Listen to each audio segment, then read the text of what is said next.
পতাকা নিয়ে যাইনি, বিজয় দলনেতা দল রেখে কাজ করি না। মুসলমান মহিলা পুড়িয়েছে বাগতুইতে, মমতার আগে আমি গেছি। এই মগরাহাট আইএসএফ সিপিএম এর বাড়ি ভেঙেছে পঞ্চায়েতের পরে, আমি গেছি রিলিফ নিয়ে। আমি জানি ভোট দিবে না, 1 কোটি টাকা করে বাড়ি প্রতি দিলেও ভোট দেবে না, এদের মাথায় ঢুকানো আছে।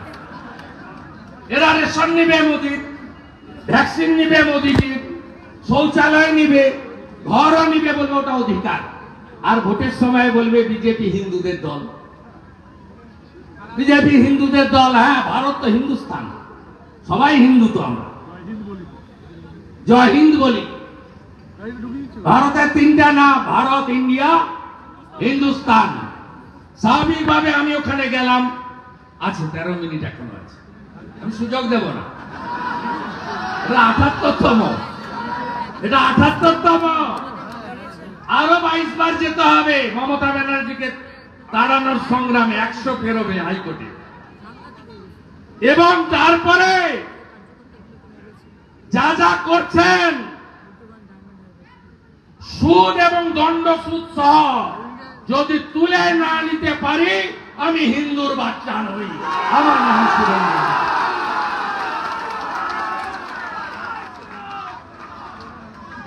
হাওড়াতে গেছি, এখানে পারেনি, গাড়ির উপর দিয়ে গেছি। একটা ডান্ডা ঢুকিয়ে দিয়েছিল, গাড়িটা হাফ নামানো ছিল। এখানে একটা অ্যাডিশনাল এসপি আছে, আমার গাড়িটা 4 নম্বরে ছিল, দেখিয়ে দিচ্ছি এটাতে আছে। আমরা ভাইপোর মতো কালো গাল গ্লাস লাগাই না, কাজ খুলে যাতায়াত করি, মানুষের সঙ্গে থাকি। তাই এখানে পারেনি, হাওড়াতে এই যে না আছড়ে নিয়েছে মমতার পুলিশ, নাম মুর্তজা আলী। গোলাম, মুর্তজা আলী, প্রথমে গোলাম তারপরে মুর্তজা আলী। समझदार का तो इशारा ही काफी है।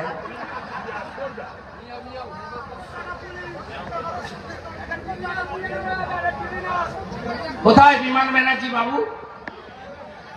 আছেন নাকি? পুরো পরিকল্পনা ওই করে দিয়েছে। আমাকে ডিজি র্যাঙ্কের আইপিএস রা বলছে 2:30টার সময় ওই দিন, যখন আমি কামালগাজী ক্রাস করছি, বলছে স্যার কিছু করতে পারবো না, ভাইপোর নির্দেশ আছে পলাশ ঢালির উপরে, কিছু একটা করতেই হবে। আজকে আপনাকে কোনো হেল্প করতে পারলাম না, আমি হেল্প আমার লাগবে না, ফিরে আমি আসবো না, আমার কর্মীদের আমি মার খেতে দেব না। আমি দুটোর উপর দিয়েই যাব, দুটো ওদের অবরোধের উপর দিয়ে গেছি। আমার সব কর্মী বাড়ি গেছে, তারপরে আমি এবং আমার সহকর্মী এমএলএরা কলকাতা ফিরেছি। মাঠ ছাড়ার লোক আমরা নই। কি দেখাচ্ছেন সংখ্যাগরিষ্ঠতা? তো বুদ্ধবাবুও বলতো আমি 235, ওরা 30, আপনি তো এখনো 235-এ যাননি। এত দম্ভ ভালো না। আমি বারে বারে বলছি, পরিবেশ আমরা তৈরি করে দেব, নিশ্চিন্ত থাকুন, নিশ্চিন্ত থাকুন। যাদেরকে জেলে দেখতে চান তারাও জেলে যাবে। মোদীজির স্লোগান না খাউঙ্গা না খানে দুঙ্গা। 14-র আগে কেউ গ্রেপ্তার হয়েছে, কেষ্ট তো 2 বছর ঘুরে এলো। এখন তো নকুলদানা, গুড় বাতাসা, চড়াম এগুলো বলে না, ভদ্র হয়ে গেছে। বিহার থেকে ঘুরে এসে বালু একটু আড়ালে থেকে খেলছে। মমতা ব্যানার্জি বলছে বালু স্পিড বাড়াও, গেল আমার সব। সকালেই মতুয়ানগর ঠাকুরধাম করে এসেছি। আজকে পূর্ণ ব্রহ্ম হরিচাঁদ ঠাকুরের 214তম আবির্ভাব দিবস। 2 লাখ মতুয়ার সঙ্গে দেখা হয়েছে। সব বলছে যে এবারে ভাগ হব না, বাটেঙ্গা তো এক রহেগা তো এক, আমাদের থাকতে হবে। যোগীজির নারা, মোদীজির নারা, এক থাকবেন তো সেফ থাকবেন, সুরক্ষিত থাকবেন, কিছু করতে হবে না। আমরা 40% ভোট পাচ্ছি, হিন্দু এবং জনজাতি মূলবাসী আদিবাসীদের ভোট। আপনারা যারা হিন্দুরা ভোট দিতে যান না, তারা দয়া করে বাড়ি থেকে বেরোন। এ লড়াই বাঁচার লড়াই। এ লড়াই জিততে হবে। বাংলাদেশ দেখছেন তো, বাংলাদেশ দেখার পরে ভোট নষ্ট করবেন তৃণমূল, সিপিএম, কংগ্রেসকে দিয়ে। আমি আশা করি সনাতনীরা এটা করবেন না। ঐক্যবদ্ধ হয়েছে বলে হরিয়ানা আমরা জিতেছি। हरियाणा का जीत हमारी है, 26 में बंगाल का बारी है। छत्रपति शिवाजी महाराजेर महाराष्ट्र जय भवानी जय शिवाजी स्लोगान दिए सब हिंदू एकजुट হয়েছে। 19 সালে পোল হয়েছে 61%, এবারে পোল হয়েছে 66%। যারা আপনারা ভোট দিতে জানলা না, গতবারে জানি আমরা কোভিডের ভয় দেখিয়ে অনেককে বাড়িতে আটকে রাখা হয়েছিল আমাদের ভোটারদের। আশা করি এবারে কোভিড অন্তত আসবে না, না আসাই উচিত। আপনারা যদি 8-10% ভোটার সনাতনী হিন্দু ভোটার বেরিয়ে এসে ভোটটা করেন, আমরা উড়িয়ে দেব। তারপরে কি হবে জানেন? তারপরে উত্তরপ্রদেশের মতো শৃঙ্খলা, সংস্কার, সুশাসন, সুরক্ষা।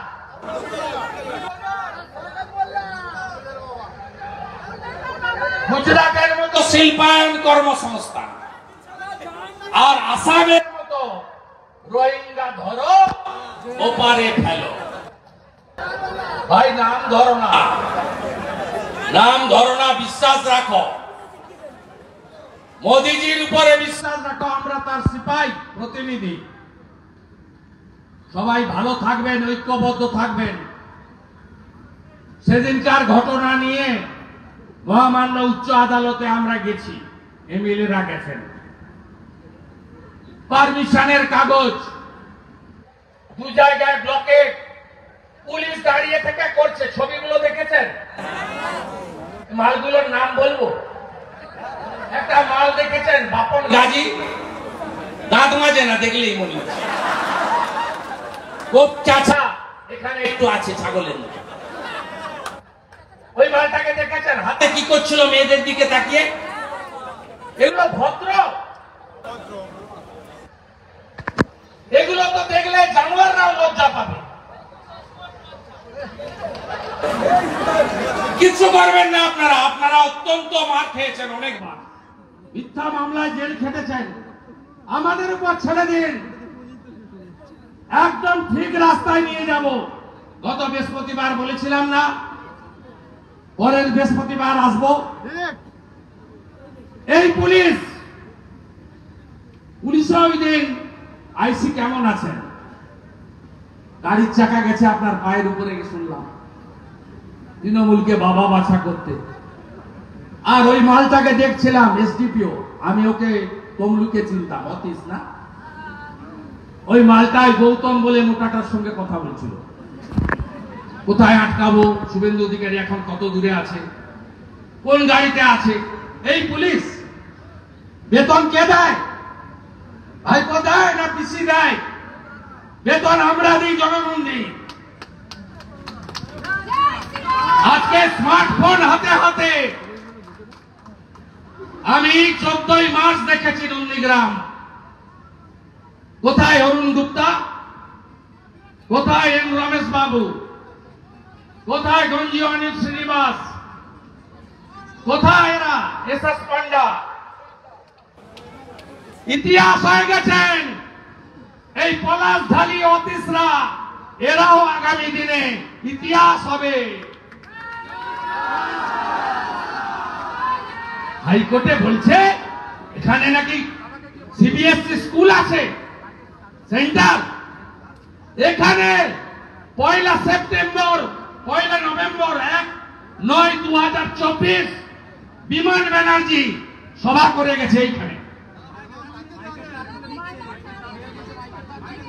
ও শুনুক, একটু জ্বালা তো হবে। গাড়ির পিছনে লেখা থাকে দেখবি আর জ্বলবি, লুচির মতো ফুলবি। আমি আবার আসবো, প্রতি মাসে আসবো, আপনাদের পাশে থাকবো। চিন্তা করবেন না, স্লোগান তো দিতে হবে। হিন্দু যদি বাঁচতে চাও বিভেদ ভুলে এক হও।